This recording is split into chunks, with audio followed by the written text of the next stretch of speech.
What's up guys, Brian the Co-op Collector here. Recently my good friends at Water Cooler Games, a Facebook group that I'm a part of, asked us to do a video challenge.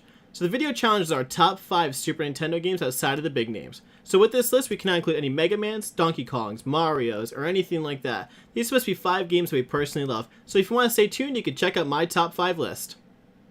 Number 5. Stunt Race FX. So Stunt Race FX was one of the first games that I owned for the Super Nintendo and it drew my attention immediately. I think what drew my attention the most was these quirky looking vehicles you have in this game. So you do have several vehicles to choose from. You have a Formula 1 vehicle, a coupe, a 4-wheel drive, a 2-wheel drive, and a trailer that you can actually use in bonus matches.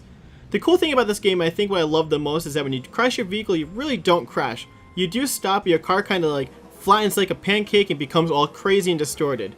Not only does it have multiple cars to choose from, it does have multiple modes you can play from. This is definitely one of the games I would recommend if you don't have it, just because it offers a very different gameplay than a lot of the other racing games for the Super Nintendo. Number 4. Uniracers.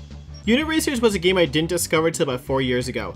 I may get a lot of hate for saying this, but the best way to describe this game is Tony Hawk's Pro Skater meets Sonic the Hedgehog.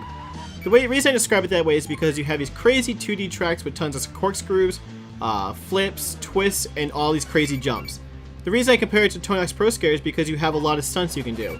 The best way to play this game in my opinion is a 2-player battle mode, where you race along these long but fun tracks, and you have to challenge each other by gaining points and doing a variety of the tricks in the game. Not only does it have a fun 2-player mode, but it has a pretty decent single-player mode as well. You go through 9 tours of tracks that each have 2 race modes, 2 circuit modes, and 1 stunt track for a total of 45 levels. It's definitely a fun game and I highly recommend picking it up. Number 3. Bubsy. So I guess I had a pretty crappy taste in games ever since I was a little kid. So the goal of this game is basically to get back the yarn balls from the alien invaders called the Woolies. So I still question myself often why this game was one of my top 5 games for Super Nintendo when I was a kid. I don't know whether it was the stupid graphics, the crazy yarn balls, or anything like that, but for some reason it was a game I'd always pop in and have such a fun time playing. I don't want to really go too far into the gameplay because everyone knows about Bubsy and everyone knows how crappy it is. Just be glad I'm talking about Bubsy for Super Nintendo as opposed to Bubsy on the PlayStation. Number 2. Porky Pig's Haunted Holiday. The reason this game makes my list is for multiple reasons. So the story of this game is you play the role of Porky Pig who's going to be going on vacation. Once he goes to bed, he starts having all these crazy nightmares where he's meeting all these scary characters. In order to wake Porky Pig up, you must complete all 6 levels of the game. This game doesn't only have a very fun story, it has amazing graphics and is a pretty cool platformer. So one of the most notable things about this game is a 3D effect on some of the trees.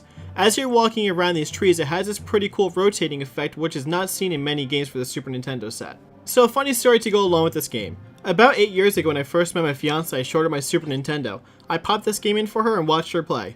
Unfortunately, whenever she got to the 5th or 6th level, for some reason I'd always trip over the Super Nintendo's AC adapter and watch her lose her progress. Let's just say she wasn't a happy camper. Number 1.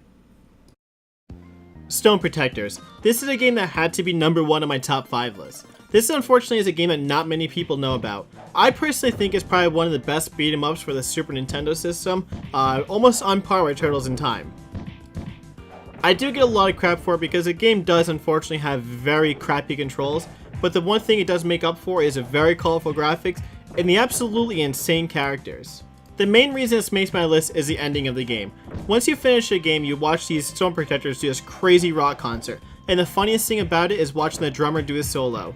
If you haven't checked this game out, I'd highly recommend doing so. One thing, do not even watch the TV show, it is pure crap.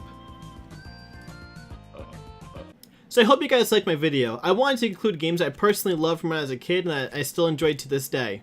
If you guys are interested in joining Water Cooler Games, I'll put a link to the Facebook page below. All you have to do is just send a request to join the group. So if you guys are interested to see what the other members of Water Cooler Games like, I'll definitely put a link to their channel as well as their video below.